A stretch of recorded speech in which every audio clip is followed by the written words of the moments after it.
Miscellaneous exercise के question number 8 को देखते हैं। क्वेश्चन नंबर 8 काफी आसान है और ऐसे क्वेश्चन हम लोग मिसलेनियस एग्जाम्पल में भी कर चुके हैं। ठीक है, देखिए क्या है, let F is equal to मेरा एक रोस्टर फॉर्म कहते हैं इसको, रोस्टर फॉर्म में दिया गया है, be a function from z to z। ये जो फंक्शन है मेरा फंक्शन है z टू z डिफाइन है, और z मतलब क्या, इंटीजर, z से इंटीजर को डिनोट करते हैं ना, इंटीजर टू इंटीजर डिफाइन है by F X is equal to A X plus B for some integers A B determine A B. यानी कि ये जो F X is equal to मेरा F X is equal to A X plus B है ना, इसी में हमको a और b के वैल्यू फाइंड करने हैं। और ये फंक्शन यहाँ पे x का वैल्यू मेरा क्या होना चाहिए, z होना चाहिए, इंटीजर के लिए डिफाइन है, ये क्वेश्चन ही बोला है। तो हमको a और b फाइंड करने हैं वैल्यू एक्चुअली में। देखिए यहाँ पे जो मेरे फंक्शन दिए गए हैं रोस्टर फॉर्म में, जिसमें बेसिकली ऑर्डर्ड पेयर बैठे हुए हैं, तो ऑर्डर्ड पेयर में एक्चुअली में होते क्या, पहले x दूसरे y ही तो होते हैं। पहले x, पहला वाला वैल्यू x का होता है, दूसरा y का, y इट मीन क्या, fx का, y इट मीन fx का, पहला x दूसरा fx होता है ना फंक्शन के केस में, पहला x तो दूसरा fx, पहला x तो दूसरा fx it mean y guys, fx की तो ही y बोलते हैं, पहला x तो दूसरा y। तो देखिए बहुत आसान है, बहुत आसान है। इसको अगर इक्वेशन 1 मान लें, फॉर ऑर्डर्ड पेयर अगर हम 1 1 का बात करें, ठीक है, तो यहाँ पे पहला x दूसरा y रहता है, पहला x इट मीन की x is equal to y, और दूसरा y रहता है, y इट मीन की fx, फंक्शन के केस में fx बोलते हैं, या फिर y fx मेरा y होता है, और y इज इक्वल टू 1 है यहाँ पे। तो बस इसी x और y को इक्वेशन 1 में पुट करेंगे, इक्वेशन 1 में। और हमको पता है fx क्या होता है, y तो होता है, इसको y is equal to A X plus B बोलिए, या फिर fx is equal to A X plus B बोलिए, इसको y इज इक्वल टू 1 बोलिए, या फिर fx इज इक्वल टू 1 बोलिए। क्लियर है दोनों बात, समझ रहे हो? ठीक है, fx के वैल्यूज ही y होते हैं मेरे। तो अब यहाँ पे क्या है मेरा इक्वेशन 1 में, फ्रॉम इक्वेशन 1 अगर देखें तो y is equal to A X plus B है। अब x का वैल्यू हम लोग को फाइंड हो गया, y का भी वैल्यू फाइंड हो गया, यानी कि 1 इज इक्वल टू हम लोग लिख सकते हैं a into 1 it mean a और प्लस b। तो फाइनली हमको a प्लस b का एक वैल्यू मिल गया ना, a प्लस b 1 मिल गया। इसको इक्वेशन नंबर 2 मान लेते हैं। अब आगे बात करते हैं, ये तो फॉर ऑर्डर्ड पेयर हम लोग 1 1 का बात किया, दूसरा ऑर्डर्ड पेयर लेते हैं। अब हम लोग फॉर ऑर्डर्ड पेयर हम लोग इक्वेशन सॉल्व नहीं करते थे, इक्वेशन उसी तरह से होगा, फॉर ऑर्डर्ड पेयर। अब कौन सा पेयर ले, कोई भी पेयर ले सकते हैं, डजंट मैटर, ठीक है, कोई भी। हम ये वाला ले रहे हैं, 0 और -1 वाला, 0 और -1 वाला इसलिए ले रहे हैं क्योंकि ये मेरा काम को आसान कर देगा, क्योंकि इसमें 0 जो है टर्म को खत्म कर देगा। देखिए यहाँ पे कैसे, तो 0 1 इट मीन की x का वैल्यू 0 और y का वैल्यू y इट मीन की fx का वैल्यू -1। और फ्रॉम इक्वेशन 1 हम लोग को क्या पता है, फ्रॉम इक्वेशन 1 हम लोग को पता है y is equal to A X plus B, X plus B, तो y की जगह पे यहाँ पे -1 आ जाएगा, is equal to a into 0, इस वजह से 0 लिए थे, प्लस b, a इंटू 0 यानी कि खत्म है, a खत्म, बच गया b केवल, तो b is equal to finally यहाँ पे b is equal to finally -1 आ गया। अब हमको a का वैल्यू भी आ गया, सॉरी a प्लस b आ गए और b भी आ गए, इसको आप इक्वेशन 3 मान लो। अब इक्वेशन 3 को इक्वेशन 2 में पुट करते हैं, यहाँ पे लिख देते हैं फ्रॉम इक्वेशन 2 क्या है मेरा, a plus B is equal to 1 है ना, a plus B is equal to 1, और a का वैल्यू तो पता नहीं है, लेकिन b का वैल्यू हम लोग को पता चल गया है, b क्या है, -1 है, -1 इज इक्वल टू 1 होगा कि नहीं। और ये b इज इक्वल टू -1 क्यों लिखे, क्योंकि हमको पता है कि b इज इक्वल टू -1 है। अब इसको आगे सॉल्व करते हैं, a -1 is equal to 1 it mean a is equal to, ये -1 उधर जाएगा तो +1 बन जाएगा, तो a इज इक्वल टू 2 हो जाएगा ना, a इज इक्वल टू 2। तो हमको a का भी वैल्यू पता चल गया और b का भी वैल्यू पता चल गया, a और b का ही तो वैल्यू मांग रहा था ना, तो a का वैल्यू फाइंड हो गया और b का भी वैल्यू फाइंड हो गया। तो फ्रॉम इक्वेशन 1 हम लोग क्या लिख सकते हैं, फ्रॉम इक्वेशन 1 लिख सकते हैं, फ्रॉम इक्वेशन 1 में है मेरा fx is equal to A X plus B, जहाँ पे a का वैल्यू 2 पुट कर देंगे तो 2x और प्लस b यानी कि b का वैल्यू है -1, तो -1 2x -1 हो गया। तो fx इज इक्वल टू, ये स्टैंडर्ड फॉर्म होगा fx का। हमको फाइनली वैसे a और b का ही वैल्यू मांगा था, तो a इज इक्वल टू 2 लिख देना है और b इज इक्वल टू -1 लिख देना है, ये हो जाएगा अपन लोग का आंसर। क्लियर है, चलिए, वैसे भी ये एक लीनियर फंक्शन है, ठीक है। लीनियर फंक्शन से आप लोग वाकिफ होंगे आई थिंक, क्योंकि हम लीनियर फंक्शन बता चुके हैं। डिस्क्रिप्शन में लिंक है, चेक करो, डिस्क्रिप्शन में मैंने लिंक दिया हुआ है, ठीक है। अब देखते हैं क्वेश्चन नंबर 9 को बाबू। चलिए क्वेश्चन नंबर 9 पे बात करते हैं। क्वेश्चन नंबर 9 भी काफ़ी आसान सा क्वेश्चन है, ठीक है, और काफ़ी कॉन्सेप्चुअल भी है, तो देखिएगा ध्यान से। क्या बोलता है कि let R be a relation, R एक रिलेशन है from N to N, N to N मतलब कि natural number to natural number जो कि डिफाइंड है by R is equal to A B के टर्म में होना चाहिए, जहां ए बी दोनों ही मेरे नेचुरल नंबर के घर से बिलोंग करने चाहिए। लेकिन एक कंडीशन है, ये जो ए है वो बी स्क्वायर के बराबर होना चाहिए, यानी कि यहाँ पर जो भी नेचुरल नंबर्स बैठेंगे, ऐसे नेचुरल नंबर्स बैठेंगे, ऐसे ऑर्डर्ड पेयर यहाँ पे होंगे। लेट्स से कि कुछ इस प्रकार के ऑर्डर्ड पेयर होंगे, अगर ये 4 तो ये 2 होगा, तभी तो 2 का स्क्वायर मेरे 4 के बराबर, सेकंड वाले एलिमेंट जो है उसका स्क्वायर मेरे फर्स्ट वाले के बराबर होना चाहिए। 2 का स्क्वायर मेरे 4 के, यानी कि 4 2 बैठ सकता है, 9 3 बैठ सकते हैं, ऐसे ऐसे एलिमेंट्स यहाँ पे होंगे, यानी कि ऐसे ऐसे ऑर्डर्ड पेयर यहाँ पे बैठे होंगे, ठीक है। तभी तो मेरा क्वेश्चन कह रहा है क्या, ये जो जहाँ जो भी नेचुरल नंबर रखो आप, लेकिन ये समझ के रखना बाबू कि जो बी स्क्वायर है, यानी कि सेकंड वाले एलिमेंट का जो स्क्वायर है वो हमारे फर्स्ट वाले एलिमेंट के बराबर, सेकंड वाले एलिमेंट का जो स्क्वायर फर्स्ट वाले के बराबर, सेकंड के स्क्वायर फर्स्ट वाले के बराबर, ऐसे रखना है आप लोगों को, ठीक है। आर द फॉलोइंग ट्रू, अगर ऐसा है तो क्या ये सब सही है या नहीं, इसी को हम लोग को करना है और जस्टिफाई भी करना है। चलिए देखते हैं।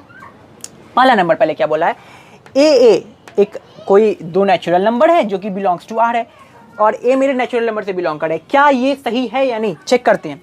क्या बोला है, ए दोनों ही बिलोंग्स टू आर है। चलिए ए का कुछ वैल्यू रख लेते हैं, लेट्स से कि ए इज इक्वल टू हम 1 रखें, ठीक है। तो ए कुछ भी मतलब क्या नेचुरल नंबर ही रखना है ना, क्यों नेचुरल नंबर तो 1 2 3 4 5 ना, नेचुरल नंबर ही रखते हैं। अगर 1 रखेंगे तो क्या 1 1 ऑर्डर्ड पेयर इसमें हो सकते हैं, हम लोग चेक करते हैं कि 1 पर जो ऑर्डर्ड पेयर है वो मेरे इस रिलेशन से, ये आर मेरा रिलेशन है, ये वाला रिलेशन है, रियल नंबर नहीं समझ लेना है, क्या ये 1 1 इस रिलेशन से बिलोंग करेंगे कि नहीं करेंगे। देखते हैं कि कंडीशन क्या है कि सेकंड वाले एलिमेंट का स्क्वायर फर्स्ट वाले के बराबर, सही बात है, सेकंड में 1 है, 1 का स्क्वायर फर्स्ट वाले 1 के बराबर ही तो होगा, 1 का स्क्वायर तो 1 ही होता है।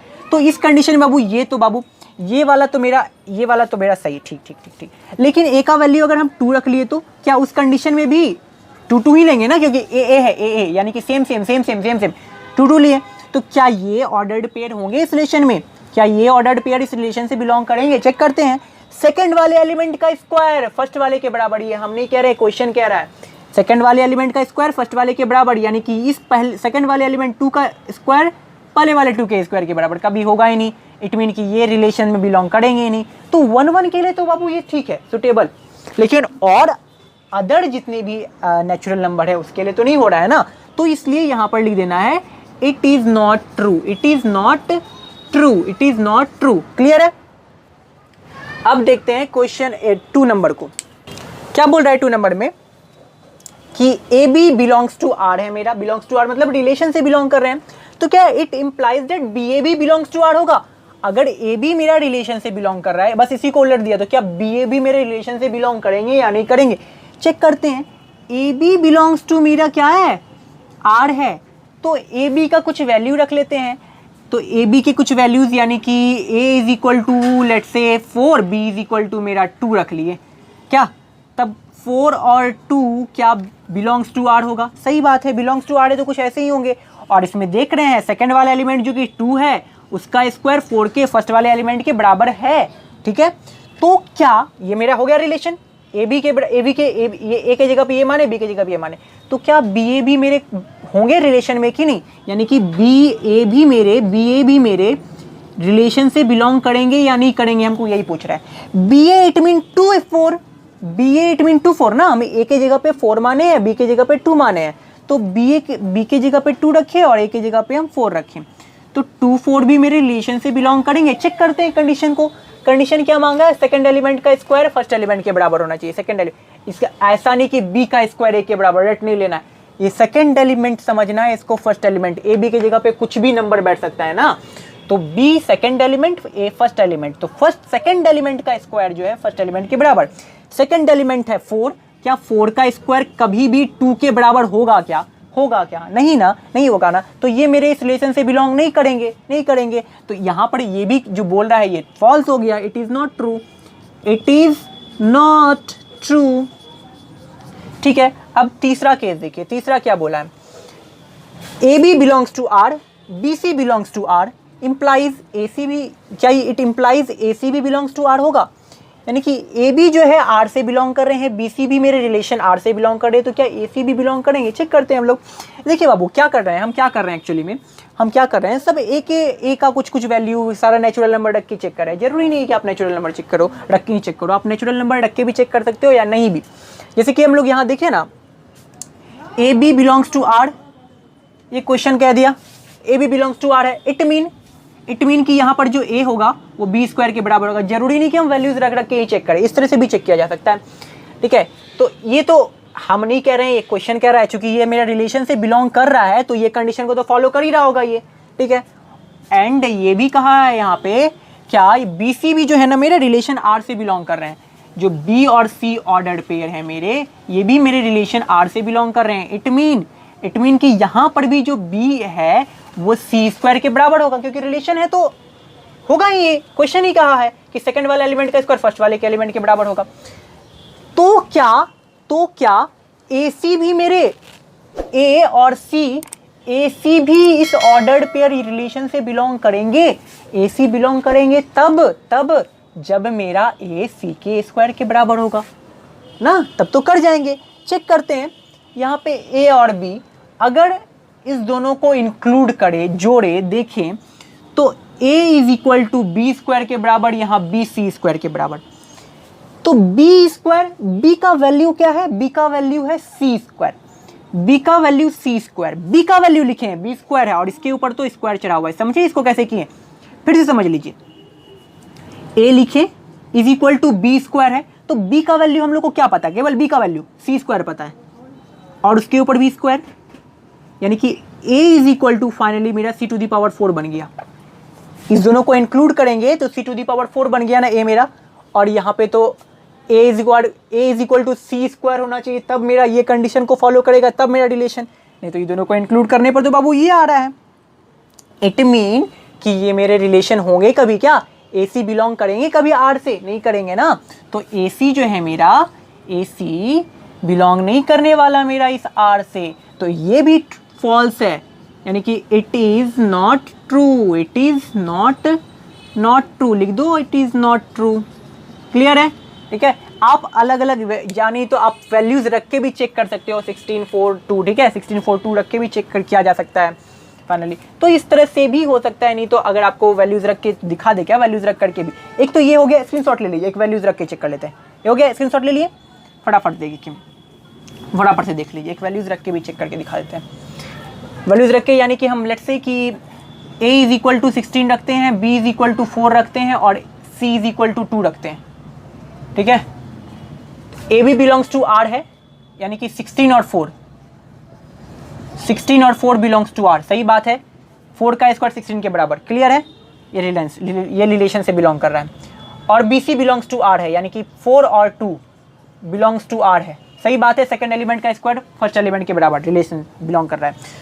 तो क्या ए सी भी मेरे बिलोंग करेंगे? क्या a यानी कि 16,